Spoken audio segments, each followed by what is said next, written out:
لیکن ان کے چہرے کی سرخی بتا رہی تھی کہ ان کا بس چلتا تو ابو سفیان کے ٹکڑے کر ڈالتے۔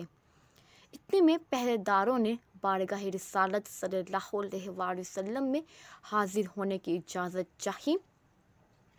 اجازت ملنے پر ابو سفیان کو رحمت العالمین کے سامنے اس حال میں پیش کیا گیا کہ اس کے ہاتھ اس کے امامے سے اس کی پشت پر باندھے ہوئے تھے۔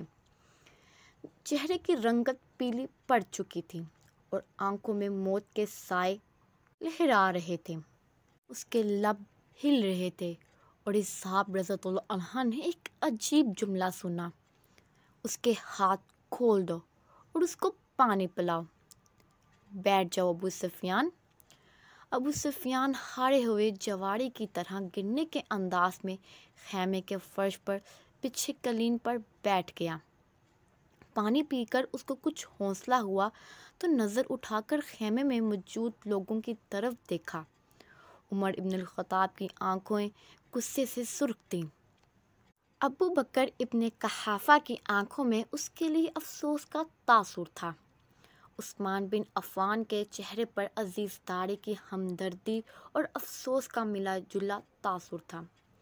علی ابن ابو طالب کا چہرہ سپاٹ تھا۔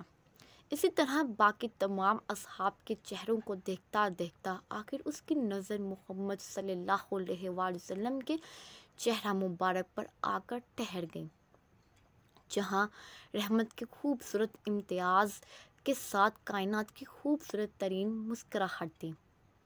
کہو ابو سفیان، کیسے آنا ہوا؟ ابو سفیان کے گلے میں جیسے آواز ہی نہیں رہی تھی۔ بہت ہمت کر کے بولا: میں اسلام قبول کرنا چاہتا ہوں۔ عمر ابن الخطاب ایک بار پھر اٹھ کھڑے ہوئے۔ یا رسول اللہ، یہ شخص مکاری کر رہا ہے، جان بچانے کے لیے اسلام قبول کرنا چاہتا ہے۔ مجھے اجازت دیجیے، میں آج اس دشمن کا خاتمہ ہی کر کے دوں گا۔ ان کے منہ سے کف جاری تھا۔ بیٹھ جاؤ عمر۔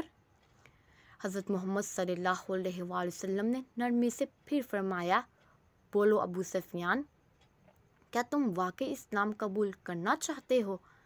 جی یا رسول اللہ صلی اللہ علیہ وآلہ وسلم، میں اسلام قبول کرنا چاہتا ہوں۔ میں سمجھ گیا ہوں کہ آپ اور آپ کا دین بھی سچا ہے اور آپ کا خدا بھی سچا ہے۔ اس کا وعدہ پورا ہوا۔ میں جان گیا ہوں کہ صبح مکہ کو فتح ہونے سے کوئی نہیں بچا سکے گا۔ حضرت محمد صلی اللہ علیہ وآلہ وسلم کے چہرے پر مسکراہٹ پھیلی۔ ٹھیک ہے ابو سفیان، تو میں تمہیں اسلام کی دعوت دیتا ہوں اور تمہاری درخواست قبول کرتا ہوں۔ جاؤ، تم آزاد ہو۔ صبح ہم مکہ میں داخل ہوں گے۔ انشاءاللہ میں تمہارے گھر کو، جہاں آج تک اسلام اور ہمارے خلاف سازشیں ہوتی رہیں، جائے امن قرار دیتا ہوں۔ جو تمہارے گھر میں پناہ لے لے وہ محفوظ ہوگا۔ ابو سفیان کی آنکھیں حیرت سے پھٹتی جا رہی تھیں۔ پھر حضرت محمد صلی اللہ علیہ وآلہ وسلم نے کہا: اور مکہ والوں سے کہنا، جو بیت اللہ میں داخل ہو گیا اس کو امان ہے، جو اپنے کسی عبادت گاہ میں چلا گیا اس کو امان ہے، یہاں تک کہ جو اپنے گھروں میں بیٹھا رہے اس کو امان ہے۔ جاؤ ابو سفیان، جاؤ اور جا کر صبح ہماری آمد کا انتظار کرو اور کہنا مکہ والوں سے کہ ہماری کوئی تلوار میان سے باہر نہیں ہوگی، ہمارا کوئی تیر ترکش سے باہر نہیں ہوگا، ہمارا کوئی نیزہ کسی کی طرف سیدھا نہیں ہوگا، جب تک کہ کوئی ہمارے ساتھ لڑنا نہ چاہے۔ ابو سفیان نے حیرت سے محمد صلی اللہ علیہ وآلہ وسلم کی طرف دیکھا اور کانپتے ہوئے ہونٹوں سے بولنا شروع کیا: اشہد ان لا الہ الا اللہ و اشہد ان محمد عبدہ و رسولہ۔ سب سے پہلے عمر ابن الخطاب آگے بڑھے اور ابو سفیان کو گلے سے لگایا۔ مرحبا اے ابو سفیان، اب سے تم ہمارے دینی بھائی ہو گئے ہو۔ تمہاری جان مال ہمارے اوپر ویسے ہی حرام ہو گیا ہے جیسے کہ ہر مسلمان کا دوسرے پہ حرام ہے۔ تم کو مبارک ہو کہ تمہاری پچھلی ساری خطائیں معاف کر دی گئیں اور اللہ تبارک تعالیٰ تمہارے پچھلے گناہ معاف فرمائے۔ ابو سفیان حیرت سے خطاب کے بیٹے کو دیکھ رہے تھے کہ یہ وہی تھا کہ چند لمحے جس کی آنکھوں میں اس کے لیے شدت نفرت اور شدید غصہ تھا، جو اس کی جان لینے بھی چاہتا تھا، اب وہی اس کو گلے سے لگا کر بھائی بول رہا تھا۔ یہ کیسا دین ہے؟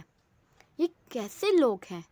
سب سے گلے مل کر رسول صلی اللہ علیہ وآلہ وسلم کے ہاتھوں پر بوسہ دے کر ابو سفیان خیمے سے باہر نکل گیا۔ وہ دہشت گرد ابو سفیان کے جس کے شر سے مسلمان آج تک تنگ تھا، انہی کے درمیان سے سلامتی سے گزرتا ہوا جا رہا تھا۔ جہاں سے گزرتا اسے اسلامی لشکر کا ہر فرد، ہر جنگجو، ہر سپاہی جو تھوڑی دیر پہلے اس کی جان کے دشمن تھے، اب آگے بڑھ بڑھ کر اس سے مصافحہ کر رہے تھے، اسے مبارکباد دے رہے تھے، خوش آمدید کہہ رہے تھے۔ اگلے دن مکہ شہر کے حدود پر جو لوگ کھڑے تھے ان میں سب سے نمایاں ابو سفیان تھا۔ مسلمانوں کا لشکر مکہ میں داخل ہو چکا تھا۔ کسی ایک تلوار، کسی ایک نیزے، کسی ایک تیر کی نوک پر خون کا ایک قطرہ بھی نہیں تھا۔ لشکر اسلام کو ہدایات مل چکی تھیں، کسی کے گھر میں داخل مت ہونا، کسی کی عبادت گاہ کو نقصان مت پہنچانا، کسی کا پیچھا مت کرنا، عورتوں اور بچوں پر ہاتھ نہ اٹھانا، کسی کا مال مت لینا۔ بلال حبشی آگے آگے اعلان کرتا جا رہا تھا، مکہ والو، رسول صلی اللہ علیہ وآلہ وسلم کی طرف سے آج میں تم سب کے لیے معافی کا اعلان لے کر آیا ہوں۔ کسی سے اس کے سابقہ اعمال کی باس پرس نہیں کی جائے گی۔ جو اسلام قبول کرنا چاہے وہ کر سکتا ہے، جو نہ کرنا چاہے وہ اپنے سابقہ دین پر رہ سکتا ہے۔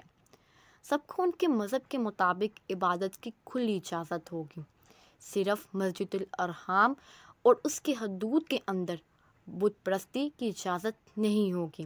کسی کا ذریعہ معاش چھیننا نہیں جائے گا، کسی کو اس کی عارضی اور جائیداد سے محروم نہیں کیا جائے گا۔ غیر مسلموں کی جان و مال کی حفاظت مسلمان کریں گے۔ اے مکہ کے لوگوں! ہندا اپنے گھر کے دروازے پر کھڑی لشکر اسلام کو گزرتے دیکھ رہی تھی۔ اس کا دل گواہی نہیں دے رہا تھا کہ حضرت حمزہ کا قتل اس کو معاف کر دیا جائے گا، لیکن ابو سفیان نے تو رات یہی کہا تھا کہ اسلام قبول کر لو، سب غلطیاں معاف ہو جائیں گی۔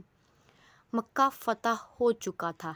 بنا ظلم و تشدد، بنا خون بہائے، بنا تیر اور تلوار چلائے، لوگ جوگ در جوگ اس مذہب کو اختیار کرنے اور اللہ کی توحید اور رسول اللہ صلی اللہ علیہ وآلہ وسلم کی رسالت کا اقرار کرنے مسجد الحرام کے صحن میں جمع ہو رہے تھے، اور تبھی مکہ والوں نے دیکھا اس ہجوم میں ہندا بھی شامل تھی۔ یہ ہوا کرتا تھا اسلام، یہ تھی اس کی تعلیمات، یہ سکھایا تھا حضرت محمد صلی اللہ علیہ وآلہ وسلم نے۔ آج کا ایپیسوڈ میں یہاں تک مختصر کرتی ہوں۔ امید ہے آپ کو آج کا ٹاپک پسند آیا ہوگا۔ اسی طرح ہمارے چینل کے ساتھ رہنے کے لیے آپ کا بہت بہت شکریہ۔ ہمارے چینل کو سبسکرائب کیجیے، شیئر کیجیے، کمنٹ کیجیے۔ جزاک اللہ، خدا حافظ۔